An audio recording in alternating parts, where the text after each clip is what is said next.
दोस्तों, यदि कोई हमारा भरोसा तोड़ गया तो उदास मत रहो, बल्कि उसका धन्यवाद करो, क्योंकि वह हमें सिखाता है कि भरोसा सोच समझकर करना चाहिए। दोस्तों, कहानी शुरू करने से पहले कमेंट में नमो बुद्धाय लिखकर वीडियो को लाइक जरूर करें। तो चलिए शुरू करते हैं इस कहानी को। दोस्तों, बहुत समय पहले की बात है। एक छोटा सा राज्य था। उस राज्य का राजा बहुत खुशहाल था। उसके पास किसी चीज की कोई कमी नहीं थी। प्रजा भी अपने राजा का खूब आदर सत्कार किया करती थी। प्रजा अपने राजा से बहुत खुश थी। लेकिन आज कुछ ऐसा हुआ था जिससे राजा की नींद हराम हो चुकी थी। राजा को रात भर नींद नहीं आ रही थी। 25 सालों से आज तक ऐसा कभी नहीं हुआ था। राजा के साम्राज्य पर आज तक किसी ने हमला करने का प्रयास तक नहीं किया था। लेकिन आज पड़ोसी राज्य ने इस छोटे से राज्य पर आक्रमण कर दिया। और आज राजा को अपने 25 साल पहले का वह दिन याद आने लगा, जब वह एक राजा ना होकर केवल एक सेनापति था और वह अपनी राजा की आज्ञा का पालन करते हुए युद्ध की तैयारी कर रहा था। लेकिन उस वक्त उसके मन में कोई शंका नहीं थी। किसी चीज का निर्णय नहीं लेना था, इसलिए वह चैन से उन चीजों की तैयारी में जुटता था। राजा बहुत विधा में था। उसे समझ नहीं आ रहा था कि आखिर वह अपने साम्राज्य को किस तरह से किसी और राजा के हाथों में सौंपते, जो साम्राज्य को हासिल करने के लिए उसने दिन रात एक कर दिया। कई लोगों को धोखा दिया, कई लोगों को पीड़ा दी, कई लोगों को कष्ट दिया, कई प्रकार की राजनीति रची, कई प्रकार के षड्यंत्र रची। इतनी सारी मेहनत करने के बाद जब उस राजा का सिंहासन प्राप्त हुआ था, उस सिंहासन को, उस साम्राज्य को वह अपने हाथ किसी और को कैसे थमा दी। राजा को कुछ भी समझ नहीं आ रहा था कि वह क्या करे। वह बहुत चिंतित था, परेशान था, करवटें बदल रहा था, लेकिन उसे कोई तरीका सूझ नहीं रहा था। राजा यह बात बहुत अच्छी तरह से जानता था कि बात केवल मेरी नहीं है, इस पूरे साम्राज्य की है। राजा ध्यान करना जानता था। वह बार बार ध्यान करने का प्रयास भी कर रहा था ताकि वह शांत हो सके, उसका मन शांत हो सके और वह अपनी अंतरात्मा की आवाज सुन सके। उसने कई बार प्रयास किया, लेकिन हर बार उसे असफलता ही हाथ लगी। वह अपने मन की आवाज अर्थात अपनी अंतर आत्मा की आवाज सुनने में असफल रहा, जिस कारण वह बहुत परेशान था, चिंतित था और बहुत दुविधा में था। वह समझ नहीं पा रहा था कि आखिर वह क्या फैसला करें, और उसके पास बहुत कम समय भी बचा हुआ था। केवल उसके पास आज रात का ही समय था। कल सुबह पड़ोसी राज्य उस पर आक्रमण कर देगा।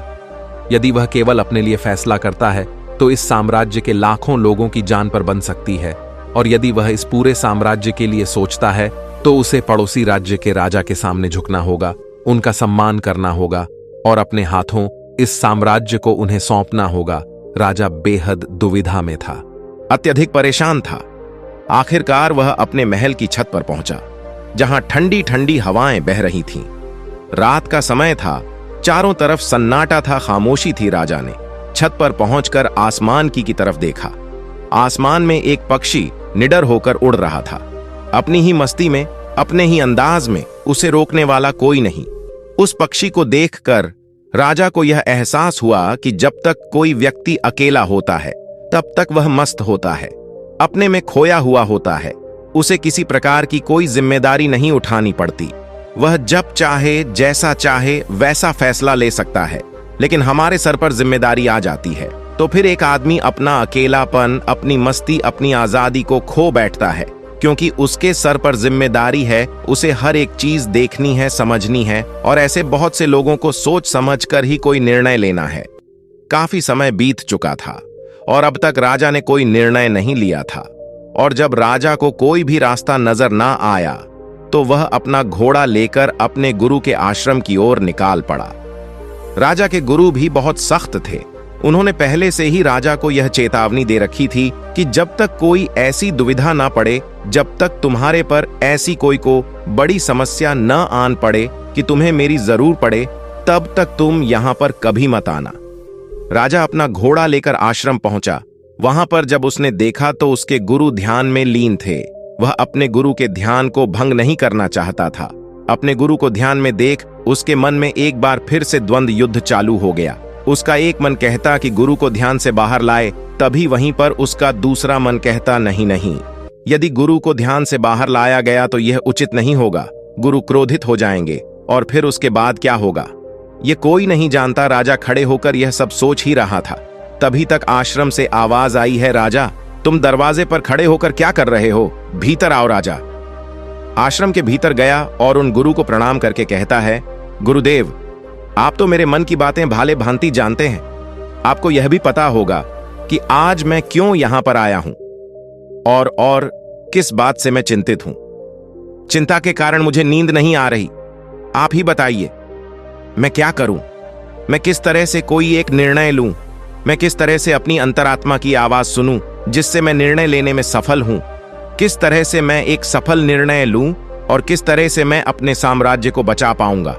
राजा की यह बात सुनकर गुरु मुस्कुराने लगे और राजा से कहते हैं, राजन हर इंसान के दो मन होते हैं, एक मन उसे कोई काम करने के लिए प्रेरित करता है तो दूसरा मन इस काम को टालने का प्रयास करता है, उस काम से पीछा छुड़ाने का प्रयास करता है, और इन्हीं दोनों मन के बीच में हम फंस कर रह जाते हैं। हम किसी एक तरफ निर्णय नहीं ले पाते, हम किसी एक दिशा की तरफ नहीं बढ़ पाते, और ऐसे समय पर हमारे मन में सवाल उत्पन्न होने लगता है कि जो फैसला हम लेने जा रहे हैं क्या वह सही है या फिर गलत। ऐसी स्थिति हमेशा आधी अधूरी हो जाती है और वह हमें अपने पूरे जीवन भर पछताने के लिए मजबूर कर देती है। तभी वह राजा कहता है कि गुरुवर यह तो मैं भी जानता हूं और मैं भी इसी शंका में फंसा हुआ हूं।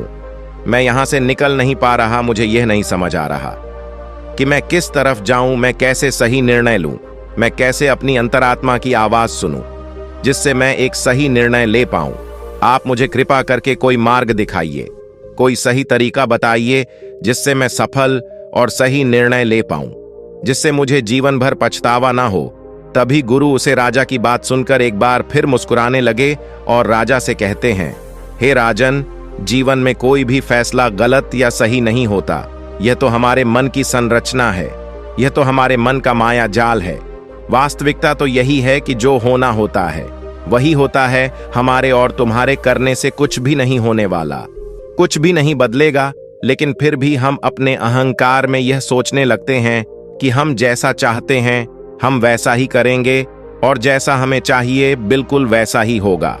हम यही सोचते हैं कि हम अपने फैसले से दुनिया बदल सकते हैं और इसीलिए हम सही और गलत के चक्कर में फंस कर रह जाते हैं और हम कोई भी काम आगे नहीं उठा पाते, कोई भी निर्णय नहीं ले पाते। लेकिन वास्तविकता तो यही है कि फैसला कभी भी गलत और सही नहीं होता। मान लो कि आज तुमने गलत फैसला भी ले लिया तो भी तुम्हें भविष्य में आगे चलकर सही सीख ही देगा, और यदि तुमने एक सही फैसला ले लिया तो वह तुम्हारे लिए काम बन जाएगी और वह तुम्हारे लिए आगे का रास्ता भी खोल देगी। देखा जाए तो वास्तविक तौर पर दोनों ही परिस्थितियों में तुम्हारा ही फायदा है, तुम्हारी ही उन्नति है। कम से कम ऐसे में तुम एक जगह पर ठहरे हुए तो नहीं हो, तुम्हारा मन इस शंका में फंसा हुआ तो नहीं है, तुम इस माया जाल से निकल चुके हो। तभी वह राजा उन गुरु से कहता है, हे गुरुवर आप कहना क्या चाहते हैं? आप कहानियां तो नहीं कह रहे कि मैं बिना सोच विचार के कोई भी निर्णय ले लूं? क्या ऐसा करना मूर्खता का प्रमाण नहीं होगा? आज मेरे ऊपर लाखों लोगों की जिम्मेदारियां हैं और वे ऐसे ही कोई भी फैसला कैसे ले सकता हूं? तभी गुरु मुस्कुराते हुए राजा से कहते हैं, हे राजन तुम मेरी बात समझ नहीं रहे हो। मैं तुमसे ऐसा नहीं कह रहा कि तुम सोच विचार कर निर्णय मत लो, बल्कि मैं तो यह कह रहा हूं कि अच्छी तरह से सोच विचार कर निर्णय लो और अच्छी तरह से सोचने के बाद, पूर्ण रूप से सोच विचार करने के बाद तुम अपने दोनों मन को एक जगह पर सहमत करवाओ। यदि तुम अपने दोनों मन को एक निर्णय पर ला पाते या एक काम के लिए और एक ही दिशा में ला पाते तो वही फैसला तुम्हारी अंतरात्मा का फैसला होगा।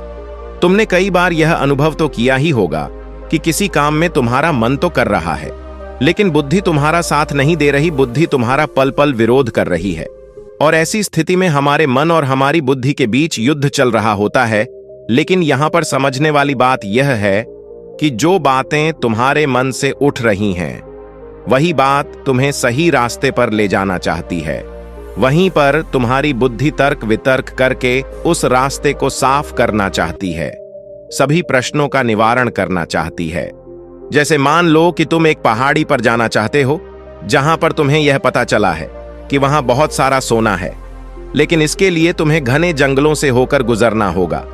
तुम्हारा मन वहां जाने के लिए तैयार है, वह सोना को पाना चाहता है, लेकिन तुम्हारी बुद्धि तुमसे यह कह रही है जंगल बहुत घना है और बहुत खतरनाक भी है। वहां पर तरह तरह के विशाल जानवर रहते हैं, तरह तरह के जंगली जानवर रहते हैं, और उसका रास्ता भी सुरक्षित नहीं है। वहां पर चोर, डाकू और लुटेरे भी हो सकते हैं, पर पता नहीं वहां पर रास्ते में कुछ खाने पीने को मिलेगा या नहीं मिलेगा, और तो और हमारी जान को खतरा भी हो सकता है।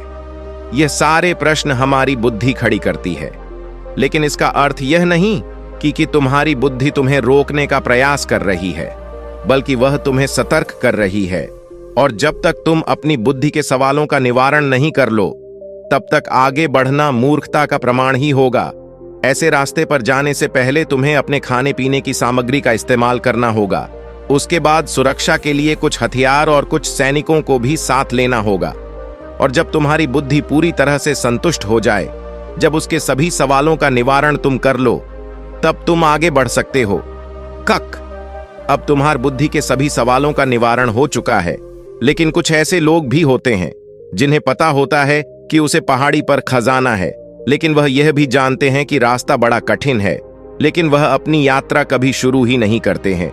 यह बात और है कि हो सकता है कि तुम्हें वहां पर पहुंचकर कोई खजाना ना मिले और तुम्हें वहां से खाली हाथ ही लौटना पड़े, लेकिन तुम्हें इस सत्य को भी जान लेना आवश्यक है कि जो होना होता है वही ही होता है। उसका अफसोस करके कोई मतलब नहीं।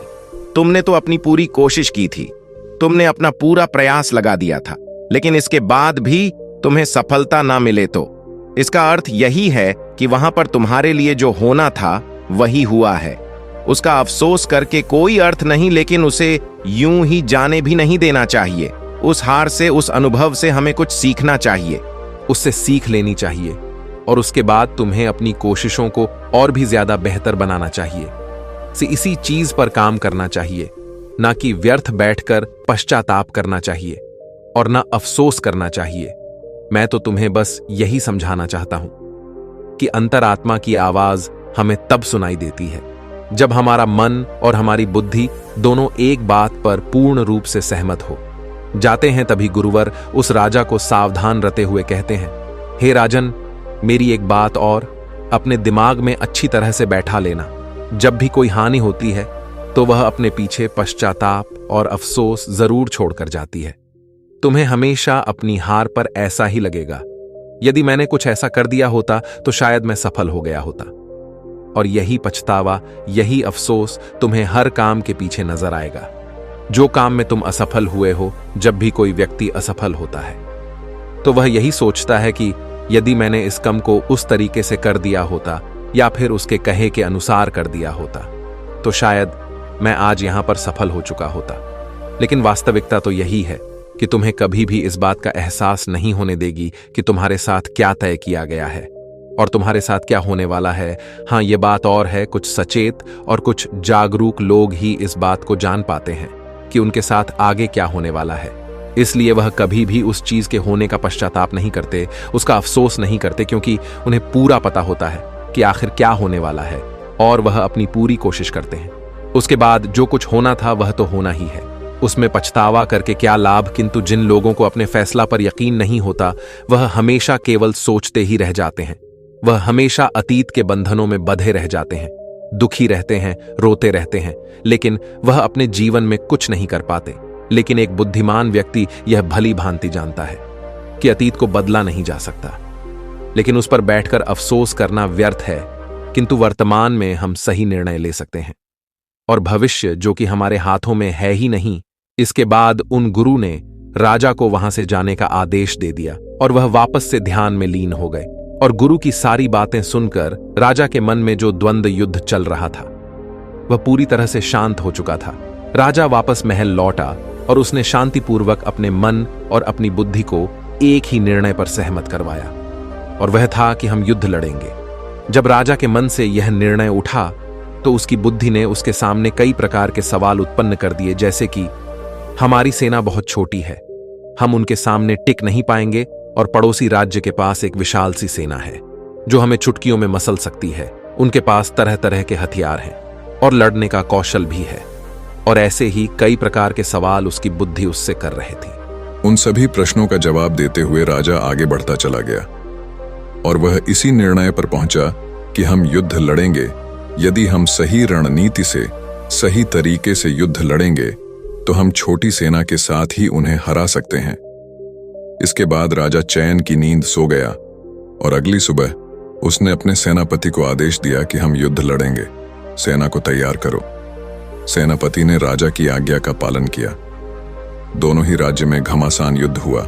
हालांकि इस राज्य की सेना बहुत छोटी थी, बहुत कम थी, लेकिन राजा की सही रणनीति के कारण, राजा की सही निर्देशन के कारण आखिरकार राजा ने इस युद्ध को जीत ही लिया। तो दोस्तों, उम्मीद करता हूं आपको इस कहानी से एक अच्छी सीख मिली होगी। यह कहानी आपको कैसी लगी हमें कमेंट करके जरूर बताएं और इस वीडियो को अपने दोस्तों के साथ जरूर शेयर करें ताकि उन्हें भी इस कहानी से कुछ सीखने को मिल सके। धन्यवाद। नमो बुद्धाय।